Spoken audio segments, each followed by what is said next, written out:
derby, it's always a fun time of year. You usually have a bit of fun in them. What do you expect this time around? Same again. I think these are the games that both sets of players want to play in. You want fans to turn out because that's the big reason why we play this football game. So really excited. They're always quite fiery, which is normal in a derby, but you wish you played them every week, which is the way it is. But yeah, we look forward to it. Jamie, you've seen Victory's fans more recently than you've seen their players, given that they rocked up the last weeks of the season to cheer on your opposition in the race for the premiership. What were your memories of that night?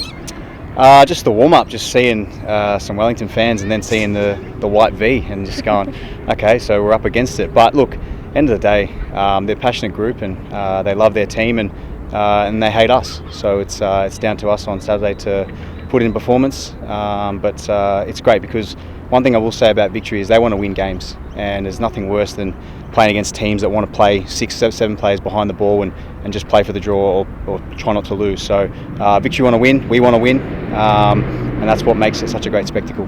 Got to ask you about this bit of bandaging structure. Yeah. How are you there? No, it's nothing. I bumped into a young player and I drive an hour and a half each way, so just thought I'd bandage it up, but a bit of mind games, nothing wrong with me. You'll see me out there on Saturday. You're coming in form, 3 goals in 2 games. You must be feeling fit, firing, confident?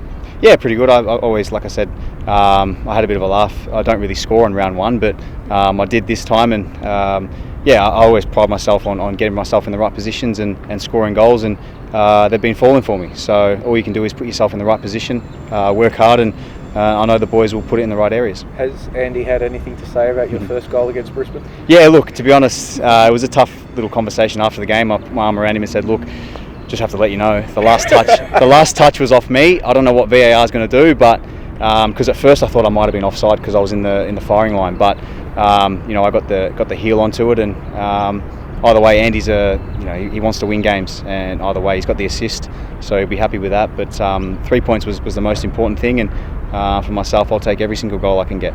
Melbourne derby, Joe. What sets these games apart from the other A-League men games that you play over your career? I mean, what makes them special in your eyes? I think it just ticks nearly every single box. From the start, the fans, the atmosphere, maybe the first challenge, the first chance, first corner, whatever. The lift happens, and you get momentum in these games, and you feed off the crowd, whether it's home or away. And we're going to be look to our fans to give us a bit of a lift as well, and it's just great. Like I said, you want to play in these games nearly every week because it means so much, and it's a credit to Victory because they want to win games nearly every time. So I really look forward to an open game, and whoever takes the chances will win the game. Jamie, does the thought go back to last year at all? I mean, you played them late in the season, they got a win over you guys. Yep. Does that sort of spur you guys on a little bit more this time around? It's hard to gauge in terms of last year. There's new faces in our dressing room, there's new faces in theirs, so you can't always gauge into the past, because if you want to talk about that, we could go 2-3 years behind. So it's a new squads, but teams are both hungry. And that's one thing that, like I said, it's great for both teams, and they've had some good wins this season already, and away at Sydney, which is a great result for them. But we're in good form too. But ultimately, it comes down to Saturday night, and whoever turns up and whoever's the hungriest will take the 3 points. One of those new teammates is Fallon Barisha. I guess how has the connection gone between you two? Obviously, he's come and made the immediate impact. How's his impact in the first one been as well? Yeah, really good. You don't really get too many players who have played at Lazio and Fortuna Düsseldorf and places like that if you're not a good player. He's a very good talent. He's a hard worker. He's my age, so he's definitely hungry. He's not just coming here to put his feet up. He's here to work, and you can see that. I think he did our highest number of metres in a game against West United. So he's a machine, and I'm sure you'll see a lot from him, not only scoring goals but assisting as well. How long do you think it'll take him to properly attune himself to PK's system? Because obviously he's a very demanding coach with the effort and standards that he upholds. Obviously Valon's starting, so he's meeting them, but how long will it take him, do you reckon, to get comfortable? Yeah, I think if you look back a couple of years ago, it took Luna a while, and once he hit his straps, he was unbelievable. So Valon's come in here with a great mindset, and I believe that he believes in what PK wants to do, and he's seen the success that we've had, and the football we try and play play on the front foot, we press high and try and score goals, and that's what the game's about. And he's come here with a really great mindset, and to play alongside him is an honour. You're in clubland mode at the moment, but Socceroos, it's really on the horizon. You're you're scoring goals, you're coming off a good campaign for qualifiers. You're feeling confident. What do you need to do to just, I guess, tick that last box? Yeah. I mean, it's a difficult one to answer. You got to keep your form and make sure you're playing well, your body's healthy, which I am, and your confidence is high, which it is. So at the same time, there's a lot of boys putting their hands up in all positions, and all I can control is my performances for Melbourne City. But it's been a long journey. 4 years of qualifying. You did the quarantines. I sat in a hotel when my team was playing in a grand final. So all those things, they add up, and we've now got to the final point, and all I can do is control and be in the box for chances that come my way. And if Arnie selects me, then great. Jamie, how much does it play on your mind throughout the season? Like when you score against Brisbane, obviously you're very excited to score, but does one thing by you say, yes, that I've got 3 and 2 now, that's another step closer? Yeah, I look a little bit, but at the same time you're thinking, I want more. I always want to score goals, and I always got to make sure that my mind's tunnel vision on game day and during the game, because if I'm not thinking right or thinking ahead of myself, then you start to waver from that. But I know goals will get attention, but I've got to stay fit, put myself in the right areas, and there's no better way than to do it on the weekend. So you train all week for that, and I'll be ready Saturday. How different is the feeling to 4 years ago, where you sort of looked out at the picture, came like a freight train late, were on holidays, call up, and then when the squad didn't play. But you must feel like you're in a much more comfortable position as the player. Yeah, for sure. I think last World Cup was, you could write a book in my case, but it's part of the journey. It's part of, as a footballer, you go through ups and downs, and that was the best feeling ever, being selected in that final squad because of what I went through. But now, like I said, I've said previously, I felt more valued in this soccer environment, say under Graham Arnold, because he's given me those chances. Me and Harry Suter, I think, have scored the most goals in qualification, and that's something I take pride in.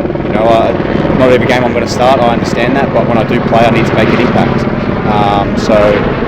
I'm really just looking forward to the next few games, and whenever the squad's announced, just hopefully my name's there. You've touched on it there, Jamie. Arnie's in there now. Last time it was Mirko Marwijk that came in very late in the process. Dutchman hadn't spent much time in Australian football versus Arnie that's decades of experience. Do you feel there's a different vibe in the group this time compared to 4 years ago? Yeah, I think so. Arnie's Australian, he's proud, and he knows a lot of us from the younger ages, and he's seen us play in the A-League, where Bert sort of didn't have those personal relationships in a sense, where Arnie will pick up the phone and call you and let you know things you've done well in the games, in A-League games, or things you can work on. And I think that's one thing he's prided himself on, is being approachable, and younger players, that's why he's probably working with the Ollie Roos too, to be approachable from those sort of players. So he's all ears to whether you're an older generation player or a younger one. So he's a good man manager. Just keep on getting those golden boots. I think you're leading it again now. What's keeping you motivated, Jamie, in this league? I mean, you've been overseas before. Do you look at going away again, or is it you just want to keep on striving here? Yeah, look, I think golden boots they're nice to have. I've got 4 of them now, and you could say I'm chasing the 5th, but there's so many good strikers in this league now, some that have played in the Premier League, and I'm sure they've got their eyes on it as well. But if I'm going to be selfish, I'd be thinking about Besart Brish's record. You got to hold huge respect for him, a guy who was an absolute machine, and to be sitting 19 goals behind him, not that I'm counting, but to be sitting so close to him is a nice feeling, and it's all the hard work I've put in, and the people that have believed in me, and the team I've got around me. So that's one thing that's in the back of my mind. It's not everything, but week by week I'll start to try and chip away at that. Do you ever do the maths and look at the Browns and the Morries and think I have to score X amount of goals over X amount of years to get to them? Well, yeah, funny you say that. I've got the list. Damien Morrie's sitting there on 240. Absolute machine. He's going to be a hard one to track down, but you got Rod Brown, John Kosmina.